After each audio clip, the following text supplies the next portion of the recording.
how to do the necessary things at the right necessary time. You wouldn't call it time in your mind, but you would just call it conditionings, arrangements, because circumstances is how you would see that. This word time came up from a perception of someone having an ego where they can control things. See, this is what I mean. When you are a farmer that grows crops for a living, you can't plant your crops in the wintertime. It's just real simple. Everything have to be circumstantially abiding for that type of business. Okay? So you look at the circumstances and you make a decision according to how circumstances develop in that realm of time and space, because remember, everything changes. So a wise farmer can say, well, I started planting last year in April. That doesn't mean you're going to start planting this year in April. If the conditions are suited where you can start planting 3 weeks earlier, then do it. Every wise farmer knows that. He knows it's a risk at it and everything, but he's looking at almanacs and he's looking at the conditions of the sun, what time is rising, what time is falling. He's comparing it to last year. He's comparing it to this and comparing. That's the reason for almanac. That's the reason for watching the constellation movements. The Egyptians did it for years and years and years and years and years and wrote it all down. Stuff got stolen from them, from someone. I ain't gonna tell you who, but the person that stole the shit from them had to lie and say that they invented that stuff, so they had to hide the real truth of where all that information came from. They hid the real truth of where all that information came from by writing the Bible, telling you a lie of their persecution and them being mistreated by a race of people, and the race of people who they claim to be the mistreaters in that Bible was actually the people that they mistreated and sold into exile, and we're still into exile right now to prove it. So now you got these people running around call themselves the victims of the Holocaust, but for some reason they got all the damn money. And then the people who they say were the people that enslaved them, you see us running around all scattered about and denationalized. Meaning that even though I live in America, you guys know I'm not an American citizen. If I was, do you think I'd be going through this stupid shit I'm going through right now with the judicial system? Of course not. You see? And starting to find out too how just non-American you white people are. You see? Because remember, you guys came here from Europe and stole this land from the people who really lived here. And you call it America, but that doesn't mean it's America. That's what I mean by renaming something so you can have ownership of it. See, my name Paul Shields, but I'm not European. In this place, America, inhabited by Europeans, but you know it's not European soil. And we all know how that came about, right? I mean, we do, don't we? Am I retarded? I asked the question, do you guys know how you ended up here on this soil? If you don't, let me tell you. Your ancestors came over here and murdered and killed for it. And then enslaved the people that was here when they got here and told them that they were not inhabitants of this land, that they were brought here from Africa.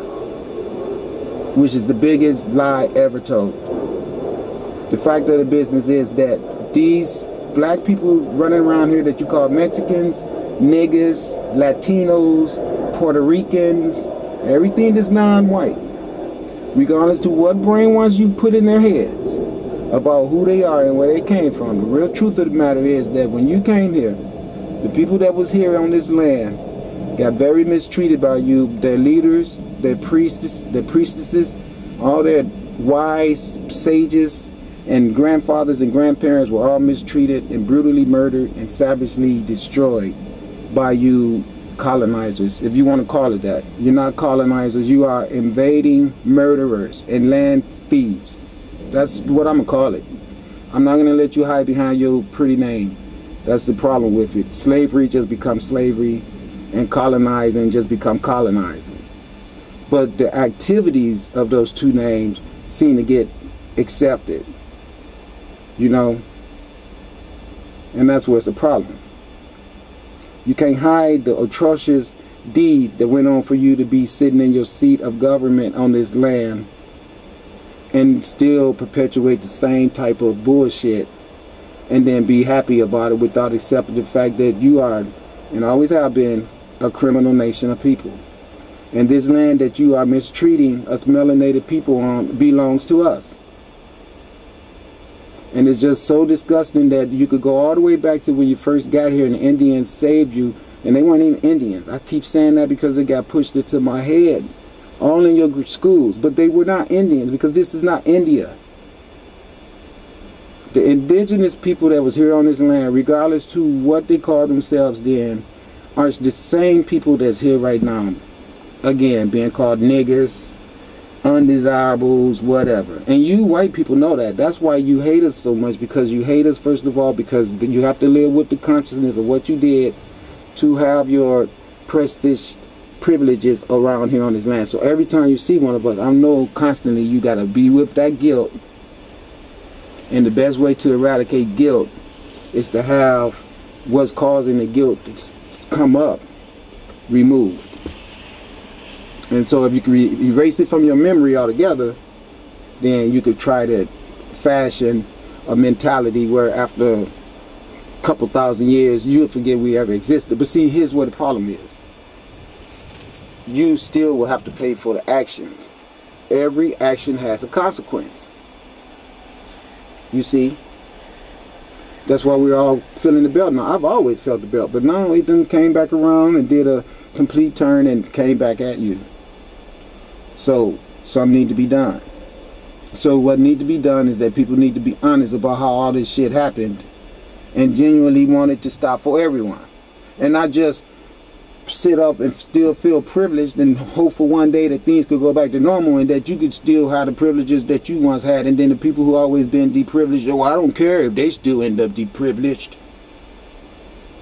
It's so sad, but it's true, because I can see it in your face. I can see people right now that are so victimized by the corruption of this country, but they still look at me as if to say, and I'll be looking like, wait, you are an idiot. Why are you not upset with the banks?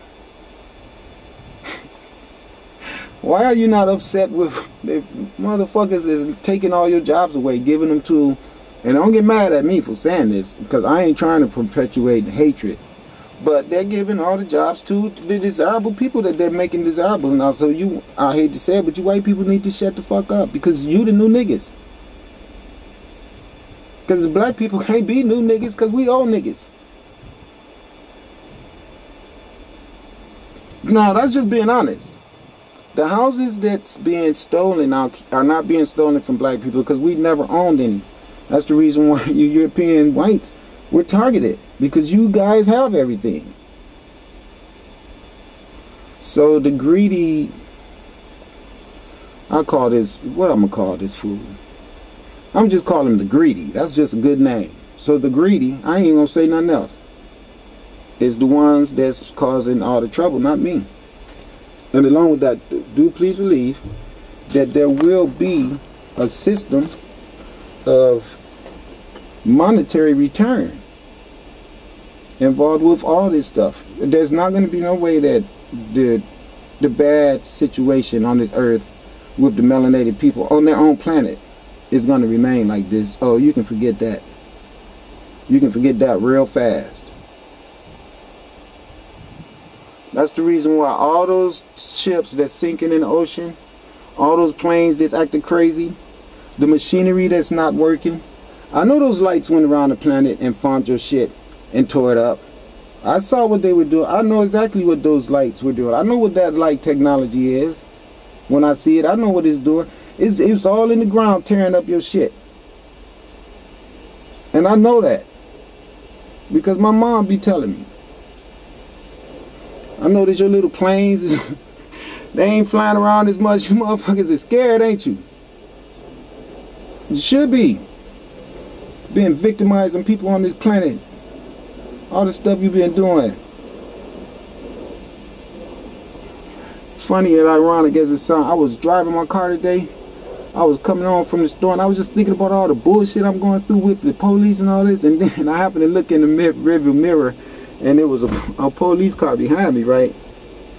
But what was ironic is that prior to all this stuff that's going on, police cars always rode behind me. I never really, I mean, a few times I was spooked or whatever, but after they pulled me over a few times and we exchanged energies with each other and they figured out this guy ain't no threat. You know, I had just moved into town. Now some black guy riding through the alley with a truck and shit. Hey, you got every right to be serious about trying to find out what the hell he up to. So for the first month I was with it. I didn't care.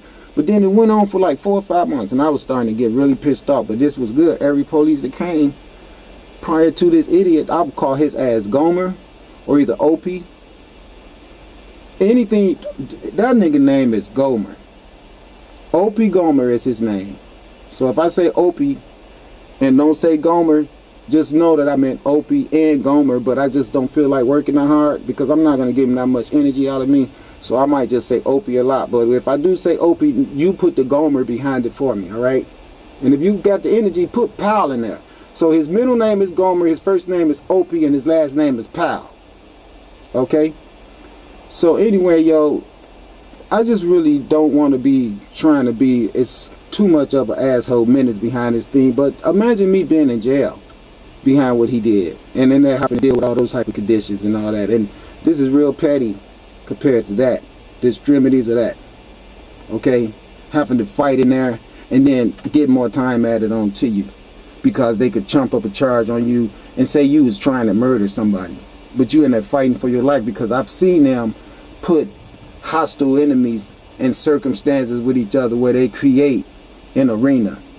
And then they have it all on film because they got cameras all in their place. And then the fat ass guards, them sorry motherfuckers, get around and buy chips and dip and place their bets. And then put those two people with their control of where they get placed at and the circumstance where they have proper avenue to get at each other and hurt each other. And I'm not telling you a lie, they do that. And I know that for a fact because I was in the freaking jail, in that Prevost County jail down there in Ohio where they put me in there and stole all my money I was telling you guys about. You know, so it's really sad. The policeman that got behind me this morning, you know, I looked in the mirror and at first I was thinking, oh damn, what the fuck now? And then I thought to myself, you know what, that man ain't, or lady, I didn't even know who it was because it was about 3 cars back. They ain't gonna fuck with you. Just stop being so paranoid. And then no soon as I said that, the blinker light on the police car came on and they went to the other lane. But as the car went past me, I didn't even look in because I don't want to try to transfer any energy as if I'm being hostile or whatever, you know what I'm saying? So I figured it'd be better not to try to make eye contact with the person. But my point is, there was never this type of friction between me and the police department up until what happened with that Opie. All right, never. It never was. But now I can understand the stress that police have to go through, because now listen to what I'm saying. And I'm not saying this just because I'm trying to get some connection with the police to have empathy for me. I don't need no empathy from any fucking body, but I'm trying to tell you something from real, from my heart. And this is a part of me that I think I haven't expressed a lot, and it should be expressed. This world would be crazy as hell if we didn't have any police. Think about it. Even though some of them is out there messed up, imagine if half of them was messed up. It'd be pretty bad, right? But it'd be so good to have the other half that wasn't. You know what I'm saying? Think about it. So I'm saying, when the police car went past me today, even though I didn't want to look at them or make contact with them, that was because of something that was going on inside of my heart that was between me and another cop. So if you really want to know the truth about it, that means that I'm being very stereotypical. That's what it meant.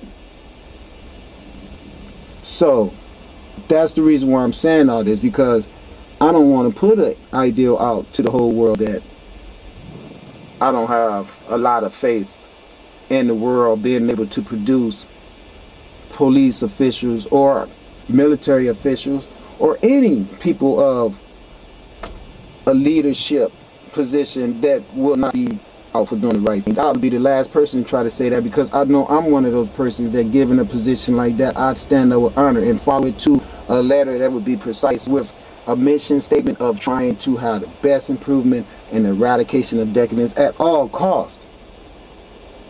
I mean, even if it take a violent approach, as crazy as it might sound, but we know violence is what put things